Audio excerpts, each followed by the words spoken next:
hay un equipo emprendiendo. Bien, ¿hasta aquí está claro? ¿Nadie tiene absolutamente ninguna duda?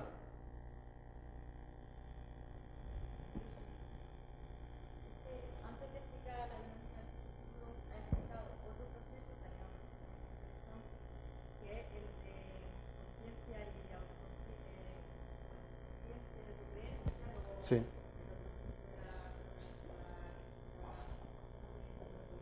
que también era un proceso que al final acaba en el círculo, porque toda la explicación vuelve a de partida.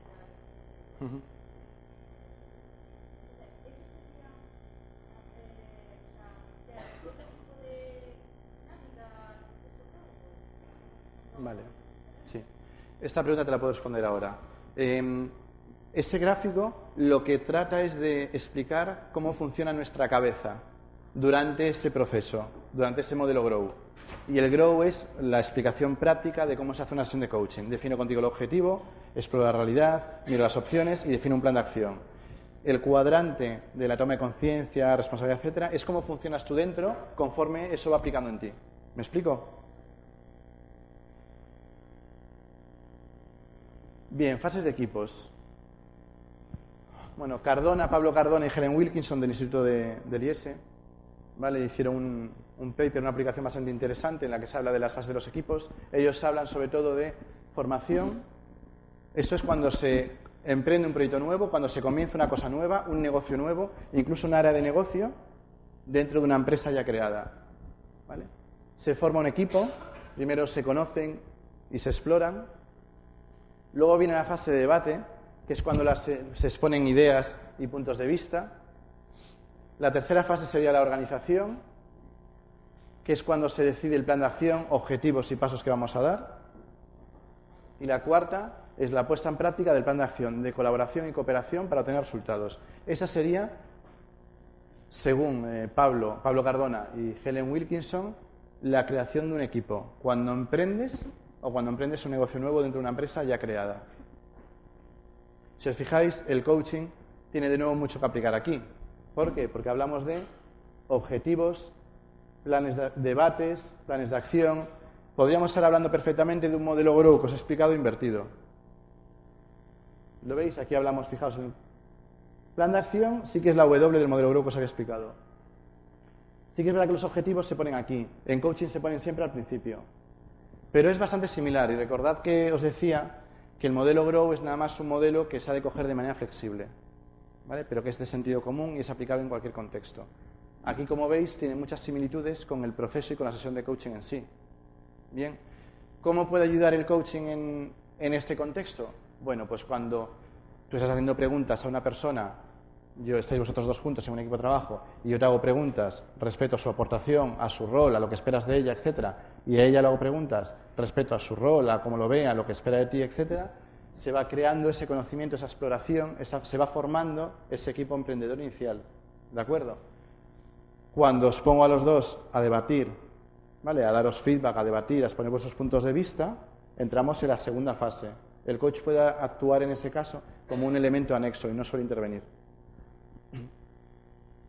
En base a eso que habéis contrastado, yo os puedo hacer multitud de preguntas que permitan explorar la realidad de lo que ambos tenéis, el contexto del proyecto que ambos estáis emprendiendo, ¿de acuerdo? Y en base a eso, ayudaros a sacar nuevas opciones que os permitan abordar ese proyecto que habíamos planteado, ¿vale? Estaríamos hablando de la fase 3, opciones que pondríamos en un plan de acción, evidentemente.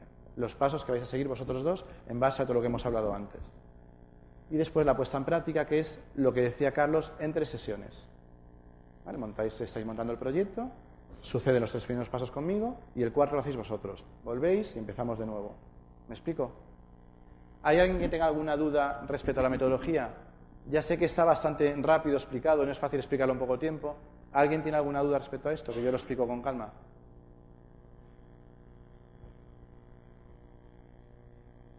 Evidentemente, el coaching de equipos, como os decía a vosotros dos, tiene mucha utilidad cuando se crea un equipo nuevo para emprender un proyecto nuevo, ¿vale? De hecho, a mí me gustaría que cualquier proyecto que emprende tuviera un coach de equipos. Normalmente suele ser un tema de presupuesto, pero eso sería ideal, porque es poner sobre la base, estás alineando un equipo de personas, primero, si es individual, estás generando ideas nuevas, posibilitando nuevos objetivos, nuevas acciones, ayudando a que la persona se automotive. Eso cuando es individual. Cuando es un equipo de trabajo que está emprendiendo un proyecto, no solo posibilitas ideas nuevas, objetivos nuevos, negocios nuevos, etcétera, sino que ayudas a cohesionar el equipo, ¿vale? Ayudas a tener una visión, un ideal común, ayudas a un montón de cosas. Entonces, lo ideal sería siempre tener un coach que te ayudara a dar esos primeros pasos en el desarrollo de tu negocio. ¿De acuerdo? ¿Sí?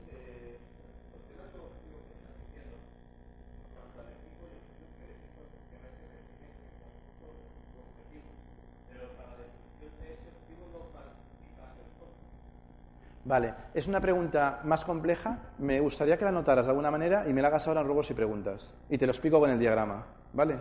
Pero no te olvides, por favor, que es una pregunta muy interesante. Claves de los equipos de alto rendimiento.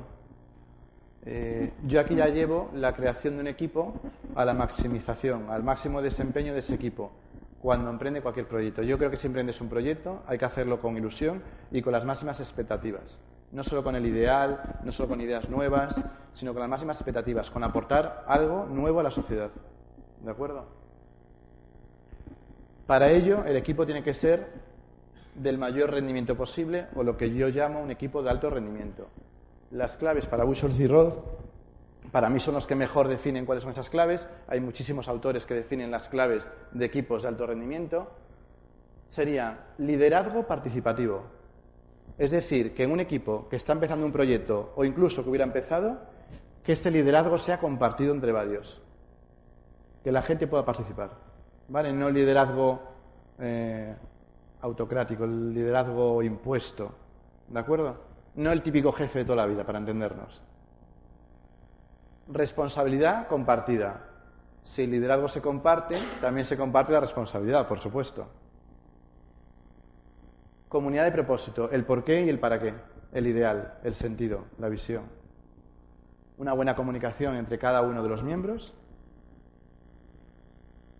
Es clave que el cambio es una oportunidad de crecimiento y no importa que en cada sesión vayamos cambiando de objetivos, de resultados, de planes de acción, no importa, porque ayudan a desarrollar ese equipo al máximo. Concentración en la tarea con reuniones centradas en objetivos, talentos creativos y una respuesta rápida en la identificación y aprovechamiento de las oportunidades. Esto es lo que para mí define un equipo de alto rendimiento. Cuando yo abordaba proyectos de emprendimiento en Galicia, yo siempre les ponía como meta, cuando eran grupos, yo trabajaba fundamentalmente con grupos, eso es cierto, pero les exponía fundamentalmente la meta inicial era ser un equipo de alto rendimiento. Me gustaba que ya desde el principio tuvieran esa visión, ¿vale? Porque emprender es muy difícil, muy duro, te descentras muy fácilmente, es algo muy sacrificado, el mercado cambia continuamente. Entonces a mí me gustaba que fuera un equipo porque creía que ese equipo sí que estaría de alto rendimiento, estaría preparado para los cambios, para cualquier cambio en el negocio, para cualquier problema con un socio, para cualquier cosa. Además creo que el coach que acompaña a ese equipo no solo consigue que sea de alto rendimiento, sino que genere constantemente ideas de negocio nuevas, cosas nuevas, que supere mejor las adversidades del mercado, etc. Aquí hablo del liderazgo participativo. Y para todo este equipo de alto rendimiento, yo siempre hablo también de lo que es el líder coach.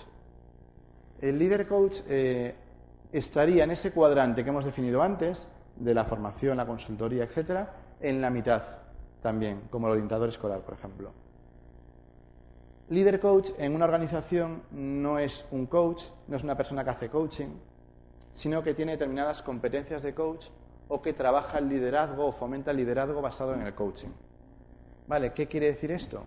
Un liderazgo basado en esas competencias que son fundamentales para un coach. Hablábamos de la pregunta fundamental, pero os comento otras que son la escucha fenomenológica, la observación, el reflejar o dar feedback, etc.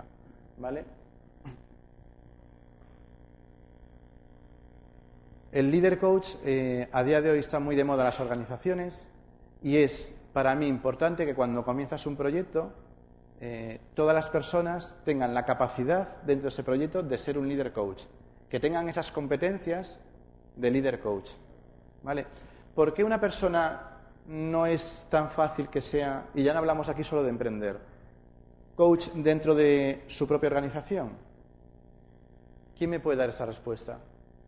¿Por qué una persona, por qué no es tan sencillo que una persona sea coach dentro de su propia organización? Que levante la mano, por favor, ¿quién quiere decirlo? ¿No? Sí, exacto. Porque cuando estás implicado, hablamos de que no hay que transferir conocimiento, ¿recordáis? El recipiente vacío. Cuando tú estás en la misma empresa, ya no te digo nada si es el mismo departamento, eso es complicadísimo. Es igual que si tú haces coaching con tu hijo, eso es complicadísimo, porque tú estás implicado completamente. No tienes esa objetividad. Se podría combinar en una multinacional, cambiándolo de país, etcétera. Pero por lo general, una persona no debería ser coach dentro de su propia organización. Sin embargo, sí que puede adoptar el rol de coach o líder coach, es decir, trabajando como lo que sería un coach, pero sin esa metodología de sesión, grow, proceso y toda esa historia. ¿Por qué? Porque las competencias son perfectamente aplicables en el entorno de trabajo. Si yo trabajo contigo y realizo las mismas preguntas abiertas que realiza un coach para que tú tomes conciencia, si te escucho sin prejuicios para que tú desarrolles más tus cosas, esto evidentemente es muy, muy eficaz. Son las competencias y vendría a ser lo que es, con matices, un líder coach. ¿Veis clara la diferencia? De nuevo deciros que tampoco os creáis que cuando hablen de estilos de liderazgo, autocrático, democrático, coach, etcétera, no hay ninguno que sea la panacea. Siempre hay que explorar bien y analizar el contexto de cualquier organización o departamento. ¿Vale?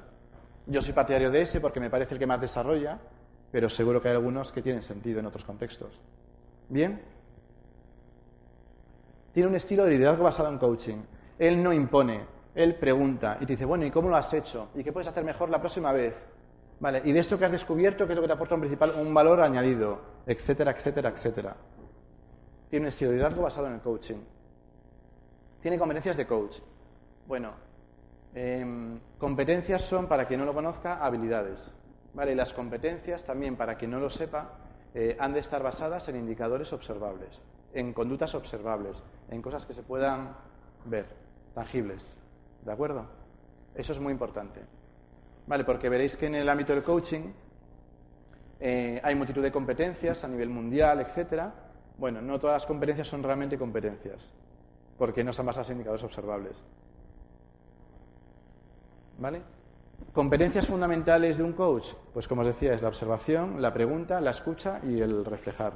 Pero hay multitud de subcompetencias. ¿De acuerdo? Y luego depende cada escuela, cada corriente, cada asociación.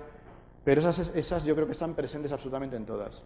Para ser coach tienes que preguntar de una manera determinada, abiertas, etcétera, escuchar, reflejar y observar. Y como os decía, no confundir con un coach. ¿Está clara la diferencia entre un líder coach y un coach? Podría ser lo mismo, por ejemplo, con un profesor en una clase. Un profesor en una clase no puede hacer una sesión de coaching porque tiene un montón de gente. O sea, no puede adoptar esa misma metodología de proceso consistente en sesiones, etcétera. Un profesor es un profesor, ¿de acuerdo? Sin embargo, sí que el profesor puede adoptar y puede tener esas competencias en el aula, ¿vale? Para preguntar a ti, bueno, ¿y qué es lo que opinas de esto? Y saber cómo preguntarte, y saber cómo escuchar, y saber cómo reflejar. ¿Y qué relación tiene eso con lo otro que me comentabas? Un profesor puede tener esas competencias. Pues podría ser lo mismo que le ocurre a un líder coach. ¿Vale? Porque muchas veces sí que se pueden leer artículos, el profesor como coach o el coach profesor. Es que técnicamente eso es muy complicado. Tú en un aula tienes un montón de personas. No podrías hacer ese modelo Grow u otros, esas entrevistas personalizadas.